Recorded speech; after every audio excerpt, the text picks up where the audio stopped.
आज सकाळी लवकर उठलो आणि आपल्या कामाला लागलो. बघतो तर काही दुकानातल्या सर्व पेप्स्या संपल्या होत्या, म्हणून सर्व पेप्स्या भरून घेतले.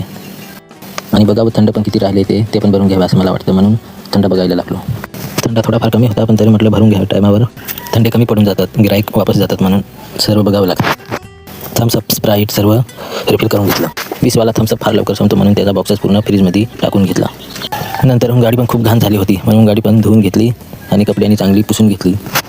आज बाहेर जायचं आहे ना, त्याच्यामुळे सर्व गाडीची साफसफाई तसा मी रोज करतो साफसफाई, पण आज काही खास होतं म्हणून गाडी मस्त धुवून घेतली बाहेरून मध्ये होऊन सर्व एकदम. नंतर आम्ही बायकोला साडी बघायला साडीच्या दुकानावर आलो, पण तिला काही साडी पास येत नव्हती, म्हणून आम्ही तिथेच खूप टाईमपास केला, पण काही साडी पास आली नाही. मग आम्ही निघालो पायी, कारण की ट्रॉफिक खूप होती पेठमध्ये, म्हणून गाडी नेता येत नव्हती, म्हणून आम्ही पायी निघालो. तसेच फिरता आम्ही इकडे पुढे आलो जुनी स्टँडजवळ. आज खूपच गर्दी होती, आज गुरुवार असल्यामुळे खूपच गर्दी आहे सर्व दुकानांवर. मग आम्ही हार खरेदी करण्यासाठी आलो. गाडीला हार लागत होता, म्हणून हाराच्या दुकानावर आलो. हे बाबा पण हार घेण्यासाठी आले होते, आमच्या आधी ते आले होते, म्हणून ते बघत होते. त्यांना काय हार पास येत नव्हता, म्हणून मग आम्हीच घेऊन टाकला आणि तिथून निघालो. मग आणि तिथं जवळ भाजीपाल्याचं दुकान होतं आणि फळाचं पण दुकान होतं. मग फळे आणि ते पण घेऊ असं विचार आला, म्हणून केळ आणि कलिंगड आणि आंबे पण घेतले. ते आंबे कधीपासून खाली नव्हते, म्हणून सर्व घेतल्यानंतर मग आम्ही निघालो घरी येण्यासाठी. धन्यवाद.